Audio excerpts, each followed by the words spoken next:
Mettez-vous d'accord, Thierry Guerrier. Alors vous êtes avec nous, auditrices et auditeurs de Sud Radio dans toute la France, pour Mettez-vous d'accord avec nos 4 débatteurs ce matin que vous allez retrouver. Lundi, vous retrouverez Valérie Expert pour animer cette tranche, bien entendu.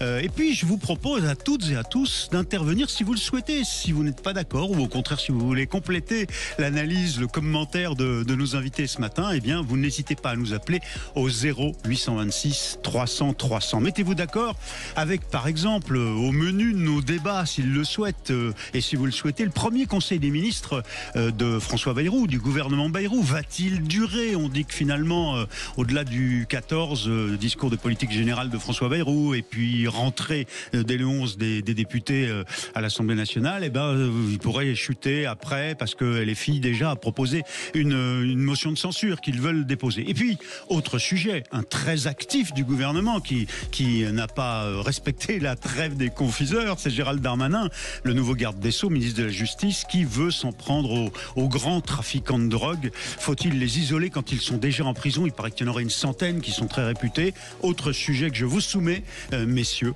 Et puis, le terrorisme islamiste, puisqu'il est de retour aux États-Unis, Daesh, les héritiers de l'État islamique qui ont frappé en Louisiane, bien sûr, mais on est dans quelques heures, dans quelques jours, à 10 ans de l'attentat contre Charlie Hebdo, toute une série d'attentats islamiques. Quels enseignements en tirer? Voilà un troisième sujet qu'on pourra traiter ce matin. Et puis bien sûr, il y a vos coups de cœur et vos coups de gueule. Alors je présente nos orateurs, nos 4 débatteurs ce matin parmi nous.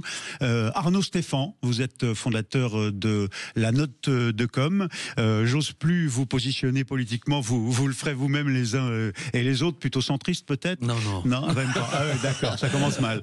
Ok. Pascal, vous diriez quoi, vous pour vous positionner droite, je suis un homme de droite, j'ai toujours été un homme de droite. Toujours un homme de droite. Pascal Bataille, lui, il est peut-être plus centriste, mais bon, journaliste, oui. Animateur, producteur de télévision, chef d'entreprise. Il n'y a que la vérité qui compte. Ça, c'est pas une formule, c'est le titre de votre émission. Exactement. Qui est reparti sur C8. Et vous, politiquement, on dirait quoi? Extrême centre. Extrême centre. Extrémiste du centre. J'ai trouvé mon centriste. D'accord, ok. Fabrice Hakoun, bonjour. Bonjour. Droite de la droite, c'est ça? Ouais, non, vous n'avez pas connu ça. Droite un peu, on va dire droite forte, mais surtout sur le plan de la sûreté publique, en fait. Moi, c'est ça le sujet qui m'intéresse. Une question de sûreté et d'autorité. Voilà, exactement. Et pour le reste, très humaniste. Fabrice Hakoun, chef d'entreprise et auteur de Rallumons les Lumières aux éditions de l'Archipel. Et puis avec nous, en direct, en visio, Rémi Cardon, jeune sénateur et socialiste de la Somme. Merci d'être avec nous ce matin. Merci à tous les 4 et bonne année à vous tous. Alors, on va commencer peut-être par vos coups de cœur et vos coups de gueule, les uns et les autres. Eh bien, monsieur le sénateur, je commence par vous. Vous dites que c'est un coup de gueule sur la situation de l'industrie en France. Qu'est-ce qui vous inquiète, ou plutôt qu'est-ce qui vous met en colère? Ça me met en colère parce que ce sont des familles qui, dans les prochains mois, vont se retrouver parfois, pour certains, sans emploi et donc sans moyen de remplir le frigidaire. J'ai les cas comme Valeo dans la Somme, Watts, et encore quand je vois les 140 PSE qui sont les en PSE, France les plans sociaux d'entreprise, hein, c'est exactement. En vue de licenciement, il faut préciser. Exactement, les PSE qui sont justement ces plans qui créent des licenciements, alors que ces entreprises-là n'ont pas une situation financière dramatique. C'est ça qui est dramatique. Aujourd'hui, c'est juste baisser le nombre, on va dire le budget de fonctionnement de ces entreprises, donc les employés, pour créer plus de dividendes. Parce qu'en fait, tout ce qui... effectivement, les carnets de commandes peuvent baisser un peu. C'est vrai. Il baisse carrément, pardonnez-moi, dans l'automobile. Valeo, qui est un des prestataires de l'automobile, un des fournisseurs de pièces pour les voitures, ils sont en train d'anticiper une baisse drastique de la vente des voitures. C'est ça la réalité, non? Sauf qu'on pourrait se dire que du coup les dividendes vont baisser aussi. Et en l'occurrence, non. Donc si vous voulez, moi je pense qu'il faut repartager. Mais les dividendes, c'est ceux de l'exercice d'avant, c'est pas les exercices à venir. Eux, ils anticipent. On en reparlera pour l'exercice qui arrive. Je suis persuadé. Les PSE à Valeo, par exemple, ils en font chaque année. Ils en ont fait un en 2023. Il est à peine terminé qu'ils attaquent 2024 et maintenant c'est 2025. Donc si vous voulez, aujourd'hui, moi mon coup de gueule il est là. C'est-à-dire qu'aujourd'hui il y a Et il est contre qui le coup de gueule? Industriel. Le gouvernement le gouvernement qui vous l'avez doit fait tomber, les gouvernements précédents. Comment est-ce qu'il peut? Il a même pas le temps d'exister que déjà on pense à le faire tomber. Donc c'est normal qu'il n'y ait pas de gouvernement. Attendez, j'ai posé des questions écrites, des questions orales, des questions au gouvernement à maintes et maintes fois sur la politique industrielle qu'on doit installer depuis plusieurs mois. Et effectivement, il y a eu une motion de censure, le gouvernement est tombé. Mais et vos camarades députés socialistes, ils l'ont voté aussi. Oui, mais c'est pas le problème. Monsieur Ferracci est toujours ministre de l'Industrie, monsieur. Donc si vous voulez, vous pouvez me dire ce que vous voulez. Il a été démissionnaire, il est maintenant en activité. Il était d'ailleurs au Conseil des ministres. Donc on lui demande, plutôt que de dire on va commander un rapport pour avoir une stratégie, une politique sur la politique industrielle que la France doit avoir, eh ben, en fait, il y a déjà des rapports qui existent. Monsieur Olivier Lanzi a déjà travaillé dessus. Il y a des parlementaires comme moi et d'autres. On a déjà travaillé sur de nombreux rapports et sur de nombreuses propositions. Encore faut-il se mettre au boulot maintenant, en fait. C'est ce qu'on lui demande. Et moi, mon coup de gueule, il est là. Parce qu'il y a des familles, il y a des femmes et hommes qui vont se retrouver dans les prochains mois sur le carreau. Oui. Et avec parfois 30 ans d'ancienneté dans l'entreprise. Alors Rémi Cardon, voilà mon coup de gueule. Sénateur socialiste Rémi Cardon, donc vous voyez bien, vous savez, je fais l'objection parce que je suis là pour ça, pour vous porter la contradiction, ce que veulent faire aussi les autres débatteurs. Alors Fabrice Hakoun veut réagir. C'est étroitement lié à mon coup de gueule que je ferai tout à l'heure quand vous donnerez la parole à ce sujet, mais c'est le problème du contexte politique. C'est-à-dire qu'en fait, l'économie, on le sait très bien, c'est une concurrence mondiale. Et donc, les investisseurs, les groupes, ne sont pas là pour faire de la philanthropie.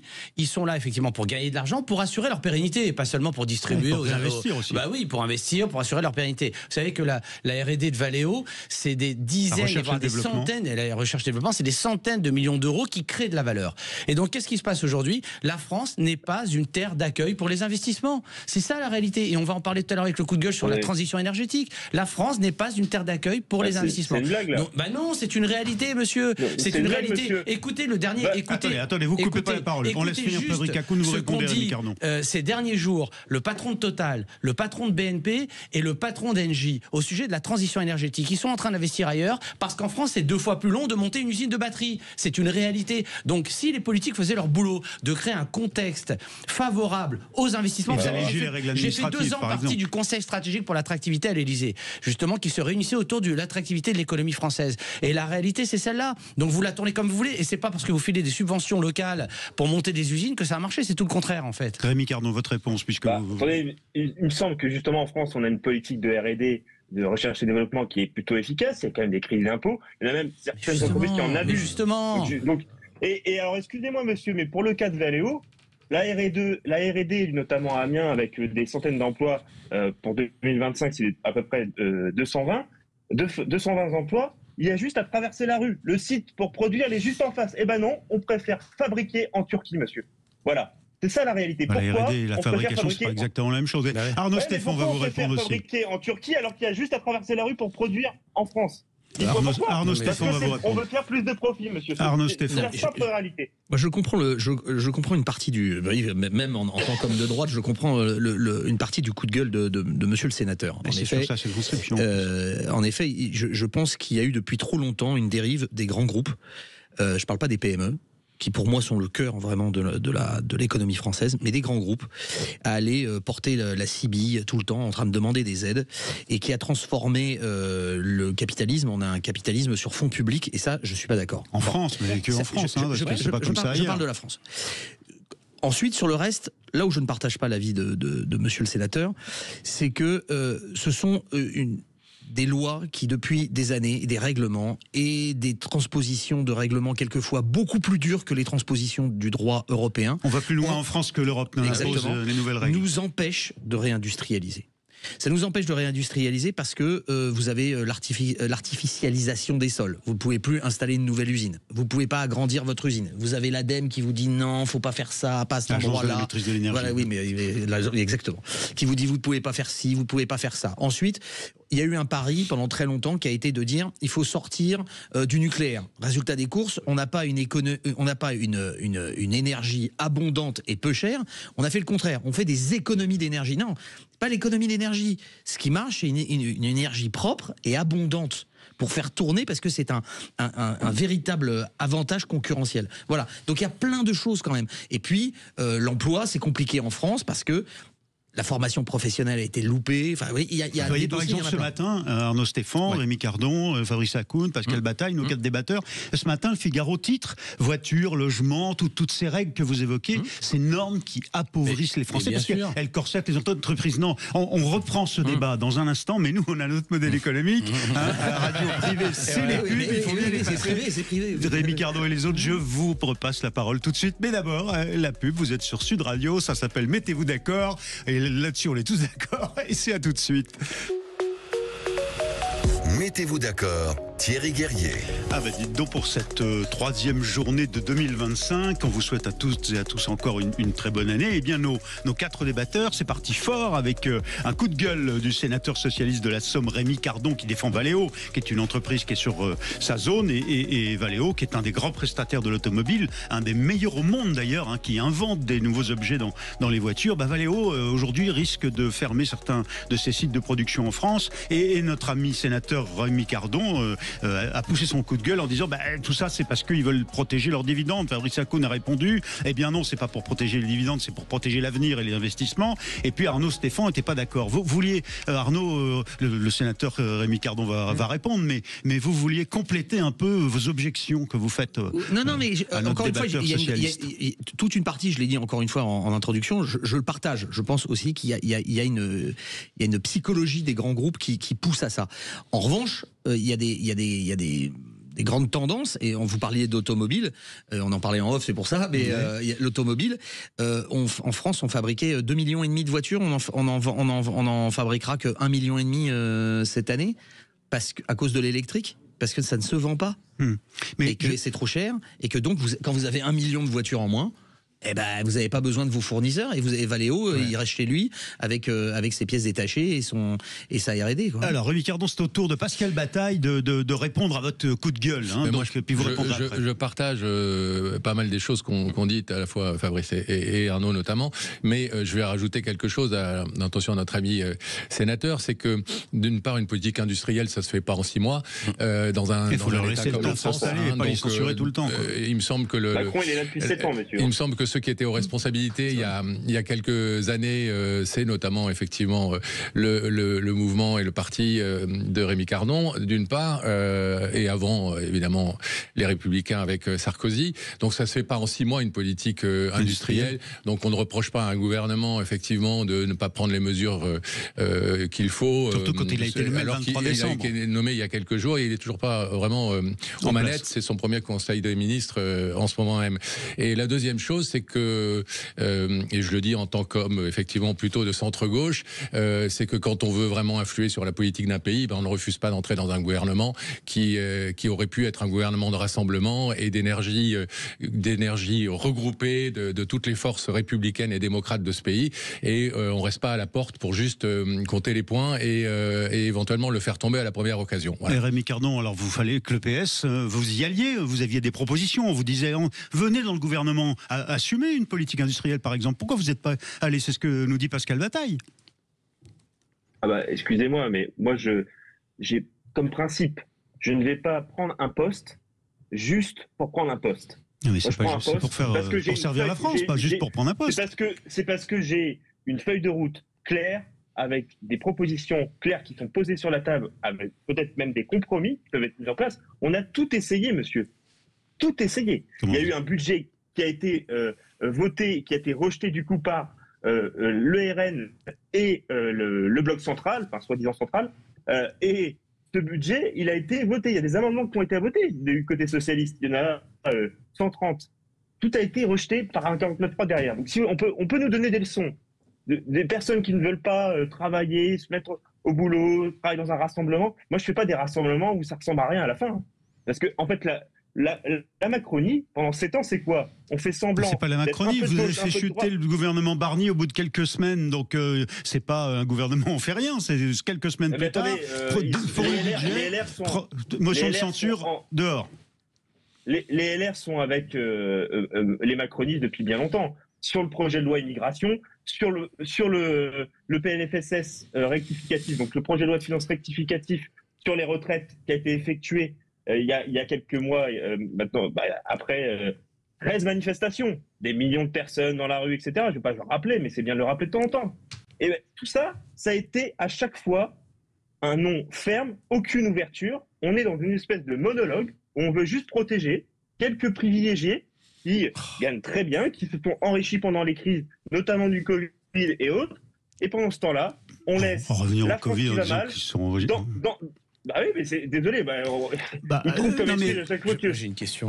Allez-y, Fabrice. Monsieur le sénateur, moi j'ai une question. Vous dites que vous ne vouliez pas aller dans une alliance contre nature en quelque sorte. Mais vous ne croyez pas que l'alliance des socialistes avec les antisémites d'LFI, c'est encore plus contre nature que de s'allier avec le LR ou avec les macronistes, très honnêtement. Alors, monsieur, vous mélangez un accord. Non, mais c'est marrant, vous mélangez un accord électoral. Argument politique contre argument politique. Vous mélangez un accord électoral et un accord de gouvernement. C'est pas la même chose. Un accord électoral, ça a été. On a gagné les élections, monsieur, d'ailleurs, au passage, puisqu'on a fini premier. Donc, normalement, le premier ministre de gauche, il aurait pu être nommé.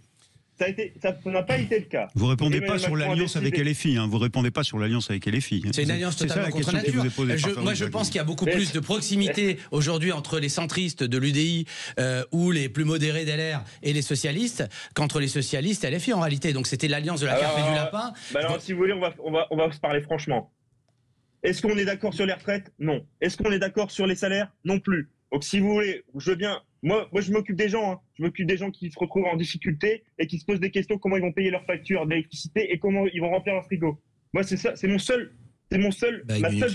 Alors, Rémi Cardon, si vous voulez faire des accords contre nature avec des gens qui en fait pensent pas du tout la même chose, à quoi ça va servir? Non, mais alors, attendez, je voudrais quand même, vous permettez une objection que je vais vous faire aussi à propos d'une contradiction, puisque vous dites que vous n'aimez pas les alliances contre nature. Comment est-ce que vous pouvez aujourd'hui, vous, sénateur socialiste, défendre, dites-vous, l'industrie Valeo et ses ouvriers, alors que vous êtes allié avec des gens dont vous espériez aller au gouvernement avec eux, les écologistes d'Europe Écologie Les Verts, qui font depuis des années une politique, qui vous ont amené d'ailleurs à mener une politique dans les villes hostile à la voiture, mais à un tel degré qu'aujourd'hui, Valeo en est la victime, puisque les voitures ne se vendent plus. Et le virage de la voiture électrique ne marche pas encore, alors qu'ils l'ont fait, ils l'ont choisi, on leur a imposé d'aller sur la voiture électrique, et pourtant elles ne se vendent pas. Il n'y a pas une contradiction pour vous d'être un allié permanent des Verts, qui sont des ayatollahs hostiles aux véhicules, et aujourd'hui défendre les mêmes Valeo, qui vont défendre, par exemple, l'usine de Michelin qui va se fermer, ou l'usine de Valeo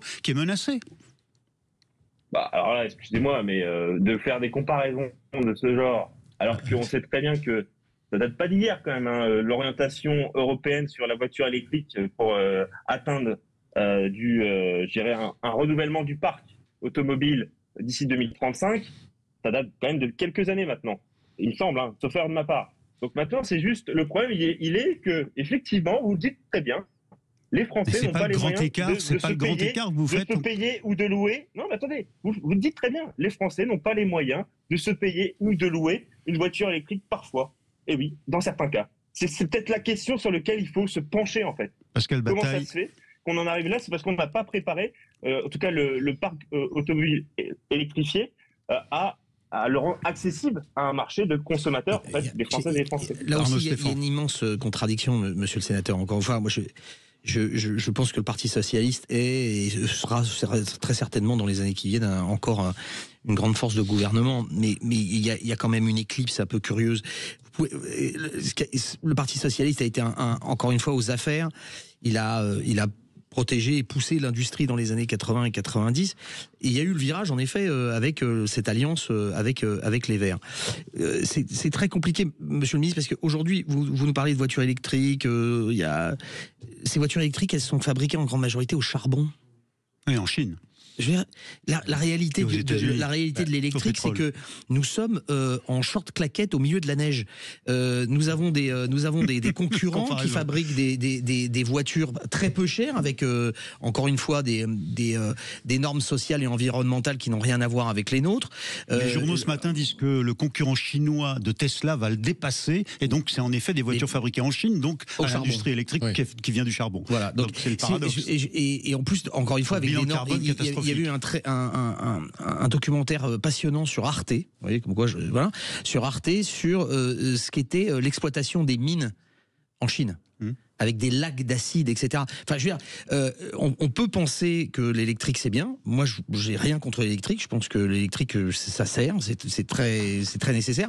En revanche, vous voyez, par exemple, dans l'industrie, vous m'expliquerez comment vous transportez avec des semi-remorques électriques du matériel, parce que comme ils ont une autonomie de 400 Je sais pas, on a fait le canal Seine-Nord, monsieur, qui va arriver en 2030. On a fait un canal Seine-Nord, notamment dans ma région Hauts-de-France, il y a un canal Seine-Nord qui va être lancé.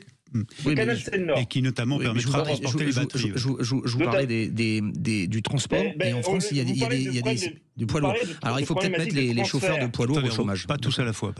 Il y a le ferroviaire comme solution, demain il y aura le fluvial, donc il y a d'autres solutions.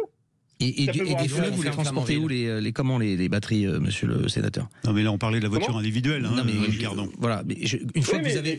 ça sort des usines, ça transporte du truc, mais... Logistique pour les industriels. Donc moi, je réponds que demain, il y a d'autres solutions qui peuvent exister. L'électrique n'est pas une solution pour le logistique, mais on aura l'occasion d'en parler. Je ne fais pas un débat. Ça devient un débat technique, mais bon. Pascal Bataille, on a 40 secondes. Vous vouliez dire un mot? Non, mais enfin, on voit encore une fois que les problèmes sont toujours les mêmes. On a un discours qui reste malheureusement de tous les côtés d'ailleurs. C'est pas du tout l'apanage du PS et de monsieur Rémi Cardon qui défend ici, là tout seul, bien des choses dont il n'est pas responsable. Mais on a un discours totalement idéologique et sclérosé et absolument pas une vision pragmatique de notre réalité du terrain. Effectivement, des décisions qui sont prises au niveau macroéconomique et qui ont des répercussions quotidiennes dont on ne maîtrise absolument pas au moment où elles sont prises ce qu'elles vont être. Pascal Bataille, un de nos 4 débatteurs dans Mettez-vous d'accord, et Rémi Cardon qui répondra tout à l'heure avec Fabrice Hakoun et Arnaud Stéphane. C'est tout de suite avec nous. Et puis je vous le rappelle, si vous voulez vous aussi mettre votre grain de sel, donner votre opinion, intervenir, 0826 300 300, on vous prend à l'antenne, c'est clair. Vous êtes avec nous sur Sud Radio. Depuis 2 jours dans Mettez-vous d'accord, nos débatteurs étaient assez sur la même ligne en fait. Il y avait une forme d'unanimité et là c'est fini.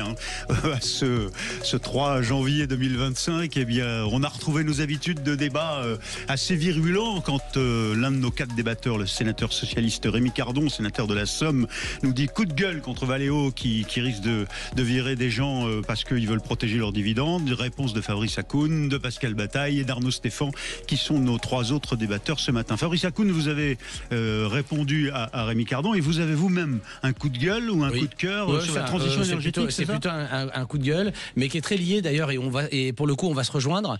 Vous avez eu très récemment un show, une réunion qui réunissait en fait le PDG d'Engie, le PDG de Total et le PDG de BNP Paribas. Et les 3 donc le financeur avec l'énergéticien. Et les trois ont expliqué en fait qu'aujourd'hui ils avaient de plus en plus de mal avec les investissements en France autour de la transition énergétique du fait de l'empilement des normes qui les empêchent. Ils ont donné quelques exemples. Ils ont dit ce qui prend 6 mois aux États-Unis, donc en termes d'installation électrique, donc destinée à la transition énergétique, peut prendre ici 5 ans.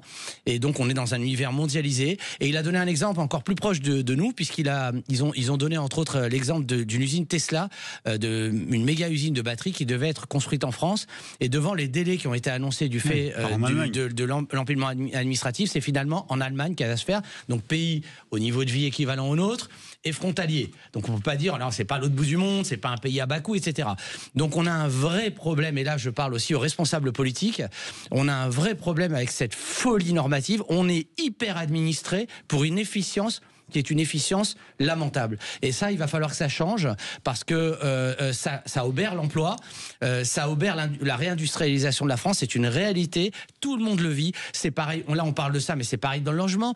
Pascal, je crois, va parler après de la santé. Pareil partout. C'est-à-dire dans le logement, c'est pareil. Moi, j'ai eu l'occasion de conseiller des boîtes dans le domaine de l'immobilier, dans le domaine de la construction de bâtiments, entre les recours, les maires qui jouent les gros bras pour se faire élire et qui du coup vous empêchent de faire vos projets. Vous en arrivez à 4-5 ans pour un projet immobilier de logement, alors qu'il manque 500 000 logements par an. Il va falloir hiérarchiser les priorités à un moment donné. Pour faire réagir nos 3 autres débatteurs, une objection quand même, parce que vous avez pointé du doigt, Rémi Cardon, tout à l'heure, ce que vous considériez comme une non-politique de l'industrie d'Emmanuel Macron depuis 2017. Or, précisément, avec la politique de l'offre, il a essayé de relancer l'industrie. On a vu le chômage baisser, mais au-delà de tout ça, il y a une question. Comment vous voulez, Fabrice Hakoun, les uns et les autres, mener une politique si les gouvernements tombe toutes les 3 semaines. Enfin, soyons sérieux. Là, on parle des derniers mois. Là, on parle des derniers mois, mais là, je vous parle ça fait 30 ans qu'il n'y a pas de vision. Depuis 7 ans, ça fait 30 ans qu'il n'y a pas de vision industrielle.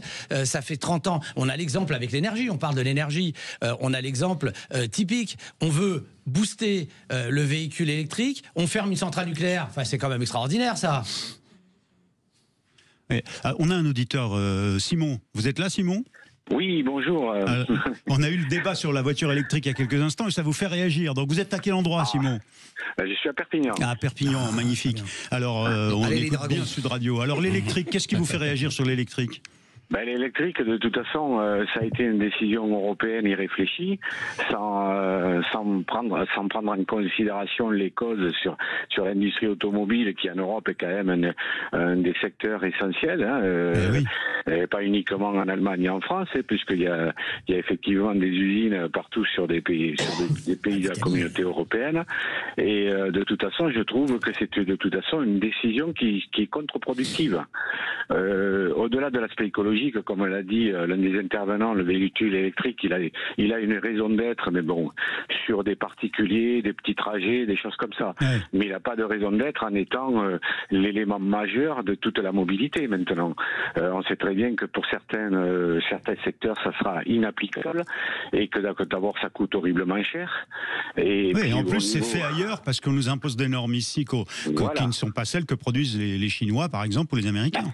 On est sur le même principe que l'agriculture. On fait une concurrence qui devient une concurrence déséquilibrée. C'est ça. Et on fait une concurrence à nous-mêmes, quoi. Voilà, et je dirais aux sénateurs socialistes, de toute façon, qui sont habitués de toute façon aux contradictions, parce que bon, ils ne veulent pas assumer leur passif, bon, que de toute façon, sa vision des choses est tout à fait antinomique. Comment peut-il défendre des entreprises qui sont liées directement à l'automobile, alors que c'est les premiers à décider de la détruire? Je prendrai pour exemple la maire de Paris. Voilà, donc... Simon, c'est l'habitant de Perpignan qui nous dit du mal d'Hidalgo, qui la pointe. Rémi Cardon, je vais vous permettre de répondre. Mais vous avez le droit. C'est ce que je veux dire, c'est que Paris appartient à tous les Français. Vous avez bien raison. Oui, surtout quand on y a vécu. Trop, parce qu'ils prennent des décisions vu de leur nombril à eux, et ils s'occupent pas du reste du monde, mais bon, ou du moins du territoire. Et il y a en ce moment une zone faible émission qui vient d'être décrétée sur Paris avec David Béliard, son adjoint écologistes d'Anne Hidalgo, qui réduisent considérablement depuis déjà un certain temps la circulation dans cette zone. Tous ceux qui ont des voitures critères 3, par exemple, évidemment ne peuvent plus y entrer, donc on pourra même plus venir y stationner pour y faire des courses, par exemple. Alors on le dit, c'est une affaire de luxe, pas du tout. Les gens venaient de banlieue pour ça. C'est fini. Rémi Cardon, là, vous êtes mis en cause directement par Simon de Perpignan. Oui, alors pour les contradictions, je pense pas que Paris, ça soit non, mais ce que dit Simon, c'est que vous ne les assumez pas et que vous faites le grand écart, en fait. Moi, je suis de la Somme, et la Somme, désolé, on a besoin de voitures. On n'a pas de transport en commun comme à Paris, ni de pistes cyclables comme à Paris. On n'est pas au même niveau. Bah voilà. Donc, si vous voulez, non, mais c'est la réalité, c'est la ruralité, c'est la partie de la France. Mais comment est-ce qu'on peut militer contre la voiture et dire ce que vous dites en même temps? Je ne milite pas contre la voiture. Arrêtez de me faire rentrer dans une caricature qui est totalement fausse. Je roule avec une voiture électrifiée et j'arrive à le faire parce que j'ai les moyens. Mais moi, il y a des aberrations, on en a parlé à l'instant. Le leasing social qui a été mis en place par le gouvernement il y a quelques... Qu'est-ce que vous appelez le leasing social? À peine un an. C'était une subvention pour que le leasing, pour atteindre une voiture électrique, soit abordable à 100 € par mois. Oui. Sauf alors, ça coûtait trop cher, Ce leasing social... Oui, voilà, il a été retiré, mais ce leasing social a bénéficié à des Françaises et des Français de l'utiliser, mais parfois pour des voitures chinoises. Donc, si vous voulez, là, c'est pareil. Ben oui, les normes font qu'on n'achète pas les voitures françaises, elles sont trop chères. Ce genre de politique publique, si c'est pour juste financer parce que justement, les... Et du coup, vous l'avez retoqué dans le projet de budget. Bah, si vous voulez, moi, ce que je trouve c'est dommage quand même. Ça part d'un bon sens, c'est-à-dire rendre accessible la voiture électrique aux Français les plus modestes. Sauf qu'aujourd'hui, si c'est pour financer des voitures chinoises, ça va pas dans le bon sens. Et vous n'avez on est dans une guerre économique avec la Chine et les États-Unis. Qu'on le veuille ou non, c'est comme ça que ça va se passer. On a été compétitif à des époques parce que le coût de l'électricité était plus compétitif en France, et il l'est de moins en moins chaque année après année. Et donc c'est là aussi il va falloir travailler le sujet pour les industriels. Ils le demandent, ça fait déjà plusieurs années qu'ils le demandent. Et donc si vous voulez, il y a des actes politiques à faire dans les prochains mois. Fabrice Hakoun a une objection à faire. Non, mais en fait, le problème, c'est que tant qu'on sera drogué ainsi à la dépense publique, on n'y arrivera pas. L'État ne peut pas tout. En fait, il faut arriver à ce que les Français puissent gagner leur vie correctement pour se payer des véhicules. Ça, c'est la première chose. Et la deuxième, c'est qu'il faut sortir du dogme et de l'idéologie. Peut-être que la voiture électrique a du sens dans les hyper-centres-villes et qu'il faut la prioriser pour ça. Simon, vous avez une voiture électrique vous-même? Vous avez une voiture, tout simplement? J'ai une voiture hybride, mais je suis déjà très déçu parce que c'est une hybride rechargeable, avec toutes les difficultés qu'on rencontre, ne serait-ce que pour avoir des bornes et les tarifs qui sont appliqués quand vous êtes hors de votre domicile. Moi, je suis à proximité de l'Espagne, il n'y a pas de chargeur électrique, donc ça pose un problème. Mais par contre, je voudrais répondre, si je peux me permettre, au sénateur, sur le leasing social, là, où il y a eu 25 000 effectivement bénéficiaires. Moi, je suis absolument opposé à ça, comme la prime de toute façon pour l'électrique, parce que ce sont les autres contribuables qui payent la voiture d'un tiers, sans qu'on leur ait demandé leur avis.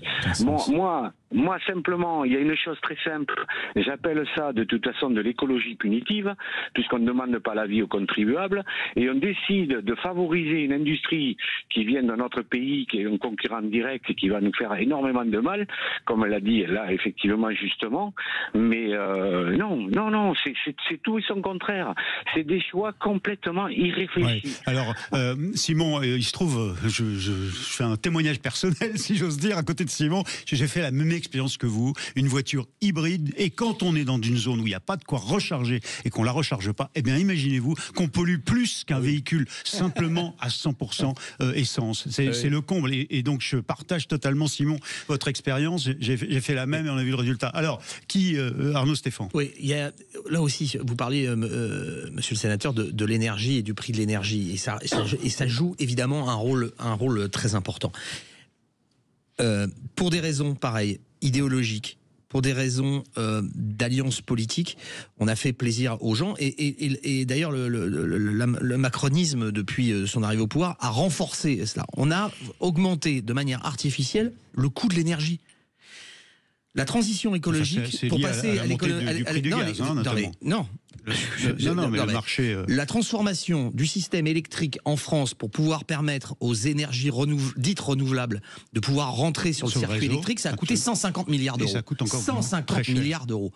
Tous les ans, pour sponsoriser le prix de l'énergie des éoliennes qui coûte extraordinairement cher, 180 € le mégawattheure de mémoire, versus 30 à 50 selon les centrales nucléaires, le mégawattheure, ça coûte 22 milliards par an. Mais 22 milliards par an. Je veux dire, entre 150 milliards pour la modification du système électrique. Les installations, les éoliennes arrivent en fin de vie pour certaines, il faut les retirer. Recoût, ça va coûter des dizaines de milliards d'euros de changer ces éoliennes qui ont des coûts de vie extrêmement courts.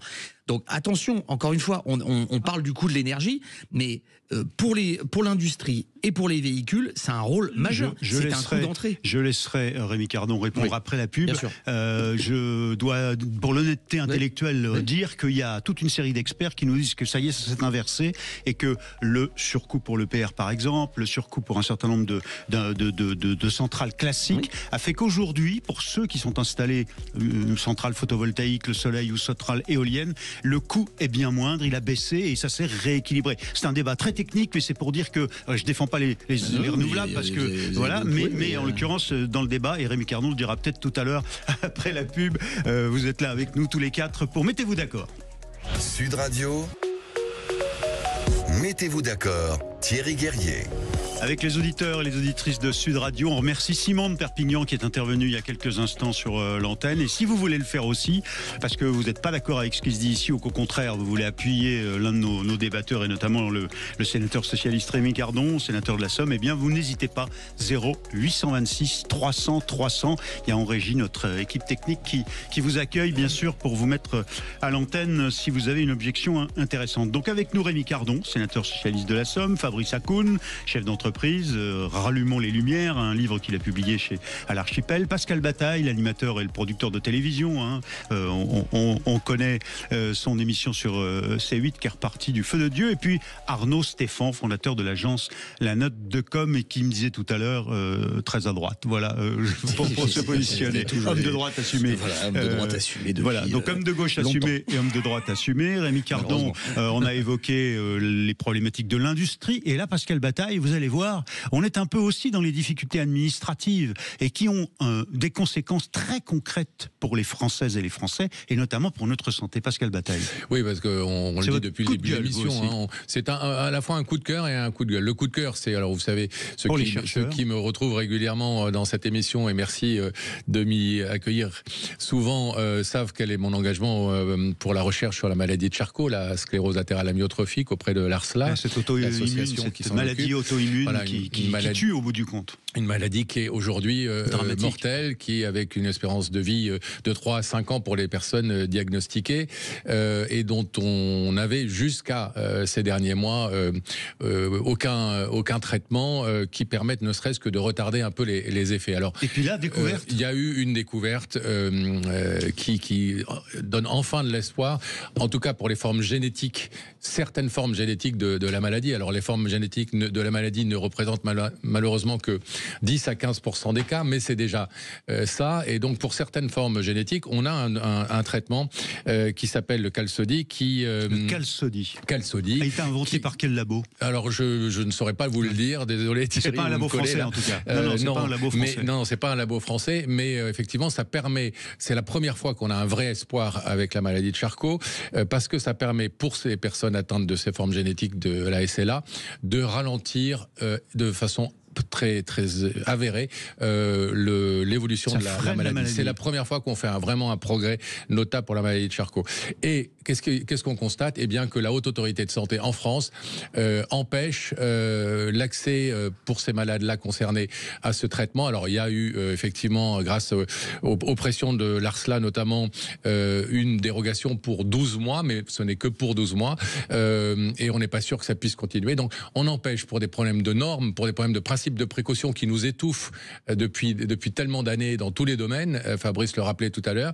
Voilà, on empêche des patients qui sont, hélas, pour l'instant condamnés de toute façon à une dégénérescence de leurs muscles et de leurs membres, d'avoir accès à un traitement qui peut ralentir les effets de cette maladie. Je vais rajouter un élément, la Haute Autorité de Santé, la HAS, on ne peut pas dire qu'elle empêche. En réalité, elle est obligée de respecter des règles administratives. Oui. Elle a des difficultés parce que les dossiers sont très très lourds. Il y a eu ce qu'on appelle un accès précoce, une autorisation qui a été donnée en effet pour ce médicament. Mais vous avez raison, sur le droit commun, c'est-à-dire au fond la réalité, comme c'est très complexe administrativement et que la HAS aujourd'hui ne sait pas encore évaluer les nouvelles thérapies au regard des anciennes, parce que c'est pas du tout les mêmes façons de faire, c'est de l'immunothérapie par exemple, elle est perdue et elle n'a pas assez de moyens, monsieur le sénateur, par exemple. Elle applique des règles qui sont valables effectivement pour un certain nombre d'autres maladies, d'autres pathologies, mais qui ne sont pas appliquées. Et les malades et les médecins sont démunis. Qui ne sont pas applicables, même pas éthiquement aujourd'hui pour les patients de Charcot. Alors j'en profite pour dire c'est quand même un coup de cœur avant tout qu'on fait des progrès, et pour rappeler une nouvelle fois aux dons en faveur de la recherche sur la SLA, parce que ce n'est qu'une question d'argent, on le sait, ce n'est qu'une question de moyens pour la recherche. On fait des progrès, la preuve, et quand vous donnez 1 euro, ça ne vous coûte que 33 centimes d'euros, puisque vous avez, et ça c'est une des bonnes choses de notre système fiscal, une défiscalisation sur vos dons à hauteur de 66%. Et quand on fait un don, il faut on tape SLA par exemple sur Internet. ARSLA, et c'est très facile après, c'est très simple. Ouais. Qui veut réagir à ce coup de cœur qui est en même temps un peu désespérant de voir qu'on a tant de difficultés, et c'est pas le seul. Dans le médical, le cancer, l'oncologie, il y a aussi là des molécules, des médicaments, des thérapies nouvelles qui sont là et qui sont un peu données en accès précoce, mais dans le droit commun, en Allemagne, en Espagne, en Italie, c'est déjà rentré dans le droit commun et pas chez nous. Et c'est la difficulté d'avoir à la fois des normes européennes et des pratiques qui sont national, quelquefois. C'est que vous avez des pratiques qui nous sont imposées de plus en plus, que nous respectons parce que nous avons signé des traités internationaux qui nous engagent, etc. Mais dans la pratique, on voit bien qu'un certain nombre de pays européens sont beaucoup plus, je vais utiliser ce terme que je n'aime pas, mais qu'on utilise en entreprise, agile. Je déteste ce terme, hein, l'impression de dire petits singes, petits singes qui passent de branche en branche, agile, comme un Ouistiti. C'est la souplesse, le pragmatisme, la connaissance du terrain, la réalité. Oui. Mais la chose, c'est que c'est pas nouveau que des Français soient obligés d'aller à l'étranger pour se soigner. Ce qui est embêtant, parce que nous sommes un grand pays de recherche médicale, nous sommes un grand pays de médecine. Nous avons des instituts qui ont la réputation dans le monde entier. Ce qui m'inquiète un peu, c'est que ça fait quand même quelques années aujourd'hui qu'ils sont un peu à l'arrêt. On se rappelle qu'au moment de la crise du Covid, la France a été le seul grand pays à ne pas avoir trouvé ni de vaccin ni de traitement. Ou qui n'ait pas voulu en tout cas mettre des traitements en place. C'est quand même assez inquiétant. On voit aussi de plus en plus cette fuite des Français pour aller se faire soigner dans des pays, que ça soit la Belgique, que ça soit l'Italie, que ça soit l'Espagne, notamment l'Espagne qui est très en avance sur un certain nombre de choses, ou la Belgique où les normes sont alors là pour le coup beaucoup plus trop lâches peut-être quelquefois, voire quelquefois surtout en Suisse où l'accès à ces nouvelles thérapies est beaucoup plus ouverte, avec un coût démesuré, parce qu'en revanche, les prix sont beaucoup plus élevés. Pardon, Rémi Cardon, vous allez dire que j'ai toujours la même objection, mais par exemple, le budget de la recherche, il n'a pas pu être abondé cette année parce qu'il y a eu la censure. Et les chercheurs, les jeunes chercheurs très brillants qu'on a en oncologie, ils partent au Canada, ils partent aux États-Unis, parce que le CNRS, l'INSERM n'ont plus les moyens de leur donner des post-doc de manière correcte, de les payer correctement. Vous croyez pas quand tout à l'heure Pascal Bataille vous disait mais allez-y dans le gouvernement, participez à au moins l'élaboration d'un budget. Si vous le faites tomber le prochain gouvernement, le Bayrou et son prochain budget, qu'est-ce qui se passera encore? Alors déjà, je remercie pour le choix sur ce point fondamental de cette maladie Charcot, sur lequel le coup de cœur de Pascal. Le coup de cœur de Pascal, j'avais justement un ami Loïc Rézibois qui en a fait un combat. D'ailleurs, il est malheureusement décédé il y a quelques mois, à la fois sur un combat sur les thérapies, les traitements, faire avancer la recherche, mais aussi sur la fin de vie. Sur la fin de vie, exactement. Et donc, c'est la raison pour laquelle, effectivement, déjà merci pour ce choix de coup de cœur et aussi coup de gueule pour la Haute Autorité de Santé qui comme d'habitude, est assez rigide dans la matière et sur lequel elle applique les règles. Elle n'a pas assez de moyens aujourd'hui pour faire cette évolution. Il y a des parlementaires, dont j'en fais partie, où on a demandé effectivement au nouveau, parce que là c'était l'ancien, mais au nouveau ministre de la Santé pour regarder ça de près et voir quels sont les curseurs qu'on pourrait aménager au mieux. Oui. Parce que effectivement, j'ai été interpellé dans mon département par des familles sur cette question de traitement. Donc on essaie d'y travailler pour essayer de l'inclure. Alors je ne sais pas si c'est exactement le même, il y en a deux qui sont connus en tout cas, mais en tout cas ce qui est sûr, c'est que on y travaille pour essayer d'infléchir et permettre à des familles d'avoir un traitement, une thérapie pour limiter, j'ai envie de vous dire, les effets dégâts. de la maladie Charcot. C'est une souffrance considérable. Comment un homme comme Loïc peut passer d'un sportif de haut niveau à un homme qui est affalé dans son fauteuil par manque de force, par manque de... Bref, tout ça, c'est à la fois... c'est un choc, quand d'un coup est diagnostiqué cette maladie de Charcot. J'ai malheureusement moi aussi un ami qui est en train de vivre de ces dernières semaines malheureusement, et qui il y a un an on lui a diagnostiqué, il y a un an, ça a été extrêmement rapidement. Donc vous avez raison, vous voyez que finalement vous êtes mis d'accord sur ce terrain de la lutte contre la maladie de Charcot. J'ai eu la chance de rencontrer Loïc à plusieurs reprises et son épouse, et je dis la chance parce que c'était un type absolument formidable. Avec une énergie, une résilience incroyable, comme d'ailleurs beaucoup de ces patients que je côtoie au quotidien qui sont atteints de cette maladie, qui fait peut-être sortir de nous ce qu'on a de meilleur.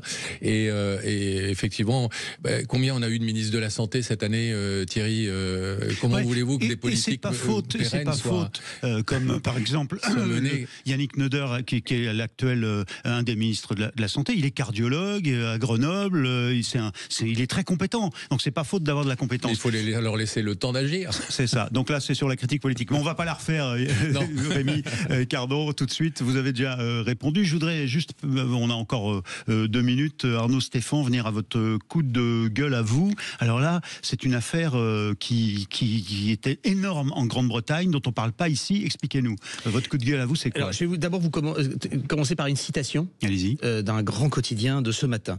Ce qui fut soi-disant quelques poches très localisées est maintenant connu comme un phénomène qui a eu lieu du nord au sud du pays, de Bristol à Glasgow, afin de protéger... On parle bien de l'Angleterre, pas de la France. Non, on parle bien de Bristol à Glasgow, c'est en Angleterre, c'est en Grande-Bretagne.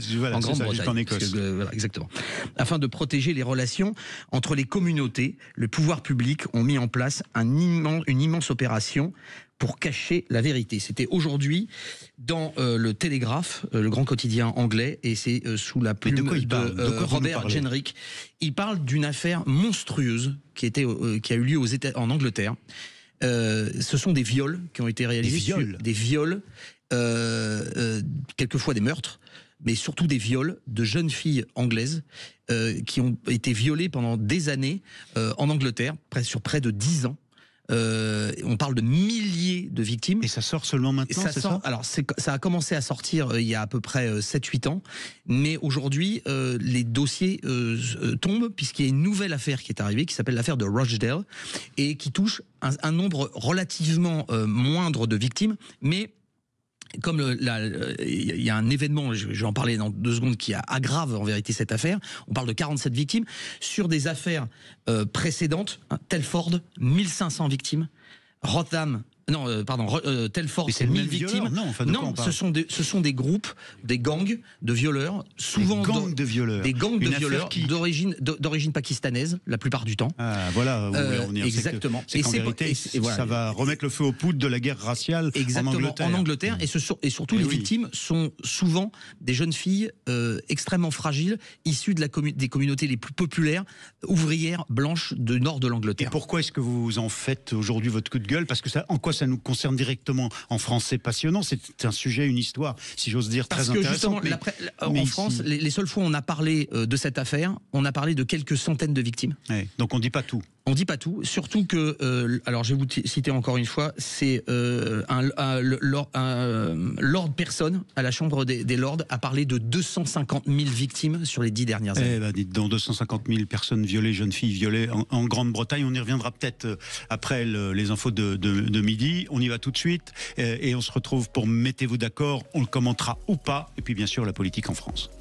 Sud Radio. Sud Radio. Parlons vrai. Parlons vrai. Auditeur de Sud Radio 0826 300 300 comme Simon de Perpignan tout à l'heure. Si vous le souhaitez, eh bien vous n'hésitez pas, vous nous appelez et vous intervenez dans nos débats. Un débat avec aujourd'hui Rémi Cardon, sénateur socialiste de la Somme, qui est avec nous en direct de sa circonscription. Merci. Fabrice Hakoun, chef d'entreprise, Rallumons les Lumières. Pascal Bataille, le producteur, l'animateur de télévision C8 que l'on connaît bien et qui est un habitué ici. Et Arnaud Stéphane, fondateur de l'agence La Note de Com. Arnaud, votre coup de gueule, c'est un événement qui secoue la Grande-Bretagne à nouveau, et on se souvient des émeutes il y a quelques mois à peine, avec à peine arrivé le nouveau Premier ministre travailliste au pouvoir à Londres, qui a été immédiatement déstabilisé par des émeutes raciales entre les Anglais blancs notamment, les communautés, et puis les communautés notamment pakistanaises. Et là vous nous dites, rebelote, il se passe un nouvel événement dont on n'ose pas parler en France, en quelque sorte, parce que il y a une dimension raciale, disons les choses. C'est politiquement correct. C'est quoi ces gangs pakistanais et ces histoires de viols dont vous nous parliez, et pourquoi vous voulez en parler alors que ici ça ne nous concerne pas directement? Mais ça nous concerne en vérité un petit peu pour la bonne et simple raison, c'est qu'aujourd'hui ce travail sur les viols collectifs n'est pas fait en France, ou très peu. Il y a une dizaine d'années, on parlait des tournantes. En vérité, Telford et toutes ces affaires en Angleterre, c'est exactement la même chose, mais en version XXL. Et parce que la police police s'est tue, parce que la police a regardé ailleurs, parce que les travailleurs sociaux qui ont dénoncé ces crimes ont été licenciés. Et qu'en France, il y a 10 ans, l'Observatoire sur les violences sexuelles parlait de 7500 viols collectifs. Et qu'aujourd'hui, il n'y a plus rien, on n'en parle plus. Et quand l'affaire qui mélange à la fois les violences sexuelles et le politiquement correct, parce qu'il ne faut pas dénoncer les gangs pakistanais qui sont liés à des hommes musulmans en Angleterre, et qu'on a tué. En France, quand on traite cette affaire, on parle de quelques centaines de victimes. On utilise vraiment l'understatement, comme on dit en Angleterre, c'est-à-dire le fait de traiter peu. J'ai peur malheureusement que cette façon de traiter l'information soit aussi là pour cacher les vérités sociales en France, et qu'on essaye peut-être aussi de cacher la manière, pas cacher, mais de traiter. Oui. Sud Radio, c'est Parlons Vrai. Et moi, je ne veux rien cacher du tout, bien au contraire, mais j'essaie de vous amener à expliquer. Oui. L'objection principale de ceux qui disent, et notamment en France, il ne faut pas parler il ne faut pas généraliser. Parce que quand on dit un Pakistanais, par exemple, on dira un Français d'origine pakistanaise, violeur. Bon, et ça, cette objection, intellectuellement, elle tient. Bon, donc, parce que l'idée, c'est quand même de juger chaque personne sur la réalité de ce qu'elle fait ou de ce qu'elle ne fait pas, et ne pas l'assigner à ses origines, notamment au fait que, par exemple, elle est d'origine pakistanaise. Bon, alors, qu'est-ce que vous voulez nous dire sur le fait que, par ailleurs, quand même, il y a des phénomènes. C'est quoi ces gangs pakistanais? Ils ont organisé réellement des viols collectifs dans des villes en Angleterre, des groupes d'une vingtaine, d'une quarantaine d'hommes ont organisé le fait d'enlever des jeunes filles, de les faire boire, de les droguer et de les violer, et après de les prostituer. Ah oui, derrière il y avait d'assignation sexuelle, d'esclaves sexuels. Exactement, parce qu'il considérait que ces jeunes filles étaient ce qu'on appelle des white trash, des poubelles blanches, et que donc ces jeunes filles étaient déjà dans la rue, pour la plupart elles avaient déjà des petits copains, etc., qu'elles s'habillaient court, et que donc elles étaient susceptibles de devenir des objets sexuels. Mais c'est les Anglais qui sont les premiers à pas en parler, c'est pas nous. Alors non, parce que les Anglais commencent à en parler beaucoup, au contraire, et parce qu'il y a une autre petite affaire, c'est que le procureur général à l'époque de ces faits s'appelle Sir Keir Starmer, et qui aujourd'hui il est Premier ministre de l'Angleterre. Wow. Donc on peut comprendre que ce soit un gros sujet. Et que la situation est en train véritablement d'exploser. Tout ça sur fond d'élections probables en Angleterre très prochainement, avec l'arrivée d'un certain Elon Musk qui soutient Monsieur Farage, et d'élections. Farage, c'est l'opposant en Angleterre. Et puis l'Allemagne aussi, où décidément le très actif Elon Musk soutient également l'AfD, l'extrême droite allemande. Où en Allemagne, ça a été aussi un grand problème, puisqu'on se rappelle des fêtes du Nouvel An, où énormément de jeunes femmes avaient été attaquées par des migrants, et on avait caché que c'était des migrants. Qu'est-ce que ce débat suscite chez vous, Pascal Bataille, Rémi Cardon, Fabrice Hakoun? Parce que quand même derrière tout ça, il y a le sujet de la paix civile, la capacité à éviter les émeutes et une éventuelle affrontement civil. Rémi Cardon, sénateur socialiste. Oui. Déjà, ce fait j'ai failli tomber de ma chaise, pour vous dire, d'apprendre de telles circonstances. Déjà de dire que la tolérance zéro pour les violences sexuelles, il faut l'installer. Oui. Le viol est un crime, elle doit être traitée comme telle. Aucun contexte, aucune circonstance, aucune excuse ne peut justifier de tels actes. C'est une question de dignité humaine et de respect de droits fondamentaux. Et aujourd'hui, on a aussi effectivement le sentiment qu'on régresse sur ces questions-là. Donc ça veut dire qu'il y a un travail considérable à faire, peu importe les pays. Là, c'est en Grande-Bretagne, mais effectivement, demain, peut-être pas à ce niveau-là, mais il faut toujours se méfier et faire de la prévention. Et la prévention, elle se fait à la fois dans le monde éducatif, et je pense que l'éducation, c'est la clé de la prévention sur ces sujets, et aussi sur, j'ai envie de vous dire, une bataille culturelle là-dessus, sur l'égalité femmes-hommes. Il faut se faire respecter. Il faut se faire respecter. La France est un beau pays pour les hommes, pour les femmes, pour les humains. Et cette question-là, elle doit être reposée comme ça, de manière factuelle. Vous ne redoutez pas que Rémi Cardon, qu'on vous dise très bien, mais angélisme, quoi. Le sujet, c'est de dire les choses, ce qu'on ne fait pas toujours par politiquement correct. Qu'il soit de tel ou tel pays, le viol est un crime. Il faut qu'il soit sanctionné pénalement. Et pour le coup, avec fermeté. Et par contre, avant d'arriver à de tels drames, c'est-à-dire aux actes de viol, de violence sexuelle, il faut effectivement faire un gros travail en amont. Oui. Et ça demande des moyens considérables. Et il faut, on va pas se le cacher. Oui. Ça existe en France déjà. Fabrice Hakoun va vous répondre. Oui, dire un mot. enfin moi je suis d'accord bien sûr avec ce qui a été dit, c'est évident. Il faut juste compléter quand même qu'il y a une spécificité. C'est qu'en fait, comme on veut maintenir à tout prix la paix civile et ne surtout pas attiser, oui mais pas à n'importe quel prix, on le sait aujourd'hui. On va pas se battre pour se battre. Non mais il s'agit pas de ça, mais il s'agit quand même de dire, il y a eu quelques décisions de justice tout à fait tendancieuses. Vous aviez par exemple à une époque un Soudanais qui avait violé une jeune femme et on avait considéré les tribunaux dans leur relativisme culturel, avait considéré qu'il n'avait pas les codes, par exemple. Donc il y a quand même quelque chose. Chez nous, oui, il y a quand même quelque chose. Quand Philippine a été violée par un migrant sous OQTF, une partie de la gauche s'est précipitée pour dire attention, c'est pas le procès des OQTF ou de l'immigration qu'il faut faire, c'est le procès du patriarcat. Donc on a quand même un problème de reconnaissance lié au fait qu'on a renoncé, c'est l'objet de mon livre, on a renoncé en France à imposer l'universalisme. Ça n'est pas autorisé chez nous. On a renoncé à imposer en France l'universalisme des Lumières. C'est ça la réalité. Et aujourd'hui, on est relativiste. On se rappellera que Crépol, il y avait quand même une célèbre chercheuse du CNRS habituée des plateaux qui avait comparé ça à West Side Story ou à Roméo et Juliette. Hein. Voilà, il y a un romantisme autour de ça. Juste rappel des faits, hein, quand même. Non, mais il y a en effet toutes les idées. Pascal Bataille, on conclura avec vous pour ce sujet. Oui, juste pour dire que le problème du politiquement correct, c'est aussi que si on n'arrive plus aujourd'hui dans ce pays à réfléchir en nuances, et c'est ça l'important, c'est que le politiquement correct, c'est la fin de la nuance, c'est la fin de la pensée, c'est aussi parce que malheureusement, il y a beaucoup d'instrumentalisation de la part de certains. Alors je sais bien qu'ici, on nous dit que parfois, on se parle trop les uns sur les autres, mais c'est ce qu'on essaie de faire à la fois du non politiquement correct, de dire les choses, de parler vrai, et en même temps de s'écouter et de se respecter. Restez avec nous, on continue pour le dernier quart d'heure de Parlons vrai, mais de Mettez-vous d'accord dans un instant avec nos 4 débatteurs. Mettez-vous d'accord, Thierry Guerrier. Avec les auditeurs de Sud Radio 0826 300 300 et puis nos débatteurs ce matin, Rémi Cardon, sénateur socialiste de la Somme, Fabrice Hakoun, chef d'entreprise qui a publié Rallumons les Lumières, Pascal Bataille, l'animateur de C8, hein. Il n'y a que la vérité qui compte, chez nous aussi.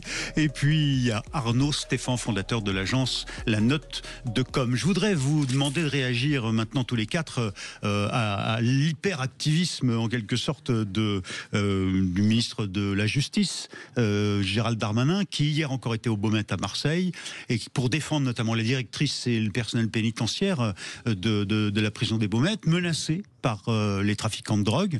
Et Gérald Darmanin dit, les trafiquants de drogue les plus fameux, les plus connus, les plus importants, on en a à peu près une centaine aujourd'hui dans nos prisons, eh bien il faut les isoler, il faut leur couper la capacité de continuer à gérer à distance leur trafic et même donner des ordres d'assassinat. Il faut le faire en les isolant complètement. Pour ça, les syndicats disent qu'il faut des moyens, mais est-ce qu'il n'y a pas aussi d'autres risques derrière? Qu'est-ce que vous inspire la démarche de Gérald Darmanin? Pascal Bataille. Alors, il y a la démarche de Darmanin en lui-même et ces coups de com' à répétition dont on pourrait parler, mais ça me semble plus intéressant de parler du fond en l'occurrence. Là, c'est le fond. Il s'attaque au trafic de drogue. Il y a eu les opérations Place Net quand il était à Beauvau. Oui, mais alors est-ce qu'un garde des Sceaux doit se conduire comme un ministre de l'Intérieur? C'est encore un autre problème. Mais en l'occurrence, sur le fond, moi je pense qu'on ne peut que souscrire à l'intention. En revanche, c'est manifestement faire peu de cas de la réalité du terrain et de notre système pénitentiaire aujourd'hui. C'est ce que disent en tout cas les spécialistes qui disent que c'est bien joli de dire ça, mais que c'est aujourd'hui pratiquement infaisable.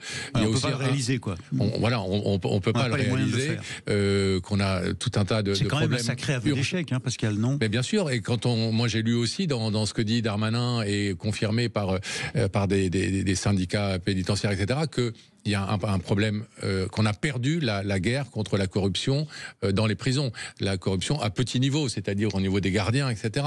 Ça aussi, c'est un terrible aveu d'échec. Oui. Alors, quand on voit que le budget de la justice a été diminué de 250 millions... Il n'a pas été diminué. Sous le dernier garde des Sceaux, il a été augmenté considérablement. C'est un des budgets qui est le plus progressé. Alors aujourd'hui, depuis la censure, c'est à nouveau.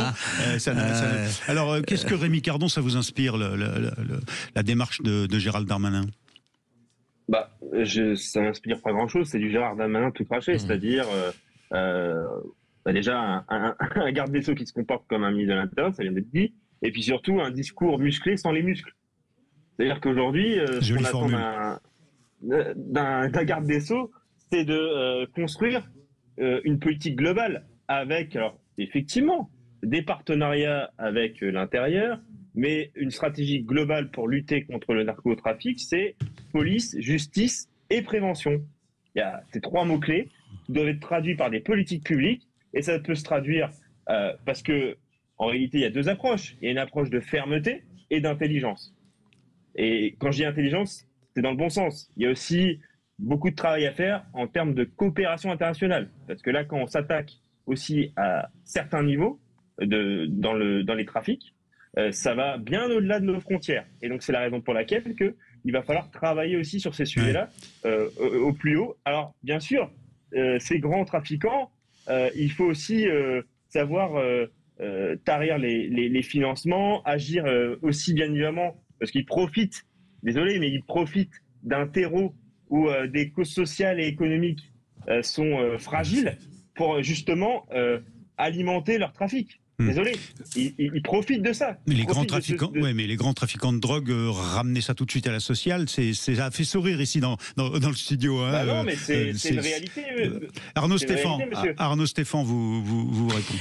Oui, moi j'attends de voir, une fois cette décision prise, une fois de l'isolement décidé, de cette grande messe médiatique, quelles en seront véritablement les conséquences réelles sur le terrain, dans les établissements pénitentiaires. Et ensuite, j'aimerais voir comment la Cour européenne des droits de l'homme et toutes les autres organisations européennes de droit vont nous tomber dessus en nous expliquant que c'est pas bien d'isoler des personnes. On le fait ailleurs en Europe, il y a d'autres pays qui le font, la Hollande essaye de le faire. Il se trouve que la plupart des pays qui font ça sont obligés de faire très attention. Exactement. Et d'ailleurs, monsieur le ministre de l'Intérieur, celui qui a réussi à Bruno rester malgré cette fameuse censure dont nous parliez depuis ce matin, Retailleau parlait de se libérer, de s'affranchir parfois du droit commun. Oui. Il se trouve que en Italie, pour lutter contre la mafia, il y a un article particulier qui a été, je crois que c'est le 49S ou quelque chose comme ça. Pour lutter contre la mafia, il y a des règles particulières qui s'affranchissent en effet du droit commun. Depuis des décennies. C'est-à-dire que quand vous êtes là-bas, vous ne sortez jamais de prison, on vous a limité vos accès, vous ne pouvez pas communiquer avec l'extérieur, etc., etc., etc. Je voudrais juste rappeler une chose. Et c'est pas Mélanie dont on peut dire non, c'est déjà les démocrates chrétiens et les communistes. Il ne faut pas oublier aujourd'hui qu'il y a un pays au cœur de l'Europe qui est sous la menace des narcotrafiquants, et ça s'appelle les Pays-Bas. Oui. Les Pays-Bas, les narcotrafiquants sont tellement puissants qu'ils ont menacé même la famille royale. Bien sûr. Des Pays-Bas. Donc il faut quand même se rentrer un petit peu dans et parler et on aussi. Glisse un peu vers ce type de menace. Et de parler aussi des montants dont on parle. Il faut se rappeler que pendant la crise financière, les narcotrafiquants mexicains ont mis 300 milliards de dollars dans les banques américaines. 300 milliards de dollars, c'est la puissance économique de ces gens-là. Donc je pense qu'il va falloir quand même se muscler un peu pour lutter contre une menace pareille. Fabrice Hakoun. Oui, il y a d'ailleurs un rapport sénatorial.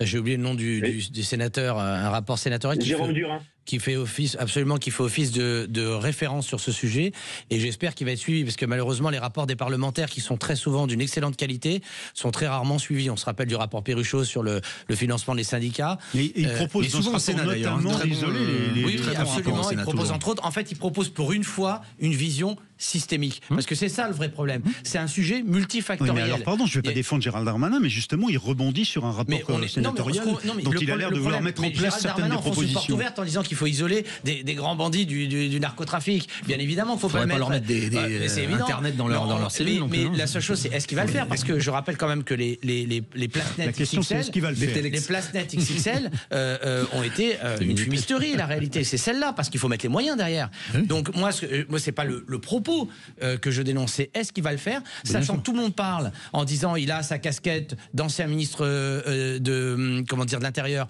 casquette du ministre de la Justice. Il y a une autre casquette que vous oubliez, c'est la casquette casquette de candidat à la présidentielle. Et c'est ça qui va l'empêcher d'agir.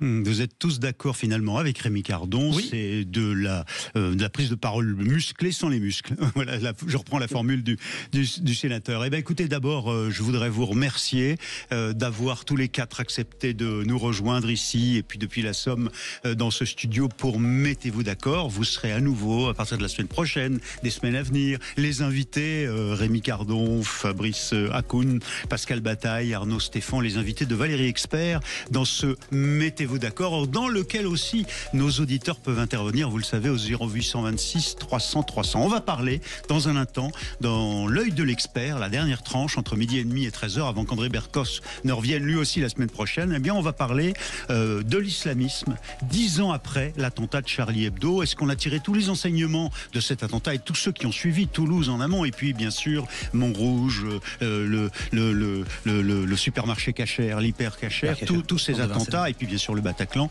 Est-ce qu'on a tiré les enseignements de cette situation ou pas? Et puis ce sera une petite surprise. Je vous parlerai de producteurs français de caviar qui amènent du caviar sur les tables les meilleures de France, notamment par exemple le Crillon. Ouais. C'est inventé par des entrepreneurs français en coopération avec des pisciculteurs malgaches. C'est une super aventure. Ce sera un peu avant 13h. Merci à tous. Bonne année. Vous restez avec nous pour l'œil de l'expert dans quelques instants. Merci à nos débatteurs.